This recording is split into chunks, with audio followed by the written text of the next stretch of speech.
Who put in hundreds and by this point thousands of hours. I want to thank all the union members who stood with me, the hardworking men and women of the Rhode Island building trades. I want to thank my good friend Ron Koya and the hardworking city employees in Local 1033. I want to thank the many, many police officers and firefighters and teachers who supported this effort. I want to thank the elected officials who put their reputation on the line for me, most especially my friend Michael Solomon, which was a pivotal moment in this campaign. A few minutes ago, I got off the phone with my political mentor, Secretary Raimondo. And I thank her for her support and all the good things that she's done for Rhode Island. I want to thank my family. My mother,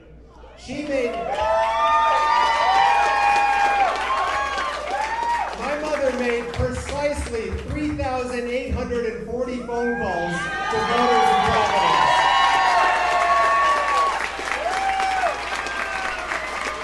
And most of all, I want to thank every one of you.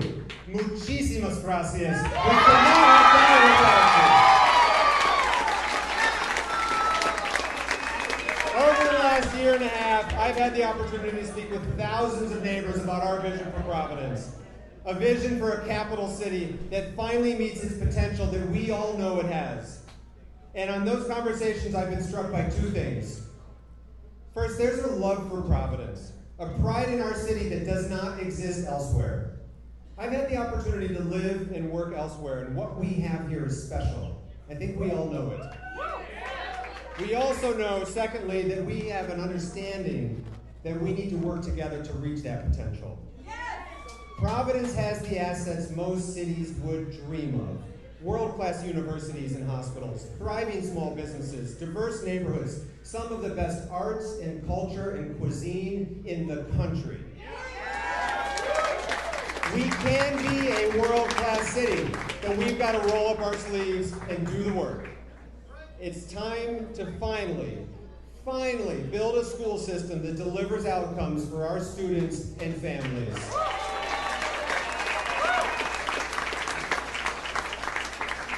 It's time to address both the violent crimes and the quality of life crimes that threaten our public safety and get back to real and meaningful community policing.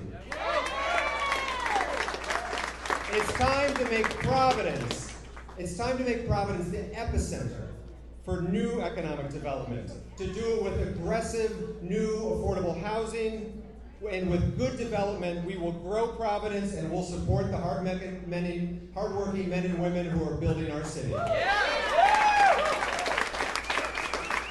And yes, it's time to get back to basics and tackle the simple quality of life issues that continue to hold us back.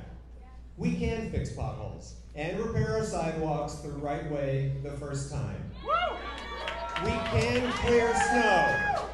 We can clear snow efficiently and quickly. It's Providence. It snows here. Let's not be so surprised every time it happens. We can do these things, but we can't afford to wait. You know, they say don't sweat the small stuff. I disagree. If we can't get the small stuff right, how can we be trusted to do the big stuff? 18 months ago, I pledged to be the quality of life mayor for every citizen in Providence. Well, that starts right now.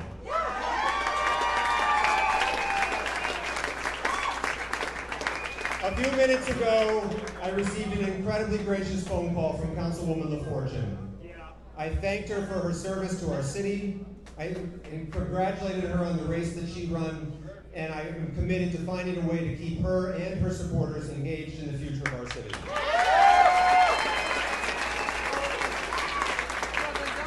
But the truth is, tonight's not about me. Tonight's about all of you. Tonight's about the city of Providence. Tonight's about where we've been, where we are, and where we're going. It wasn't so long ago that Providence City Hall was synonymous with corruption, with images of the FBI agents stapled on the nightly news. But we've turned the page on that. That's in the past. And for the last 2 decades, we've seen leaders of integrity shepherd our city to new prosperity. We've reclaimed our identity as the creative capital. We've reignited the spark that makes our city shine, and reminded ourselves and the world that Providence does not back down. Providence is our home. It's our city. Let's make it the best run city in America, and let's make it a world-class city.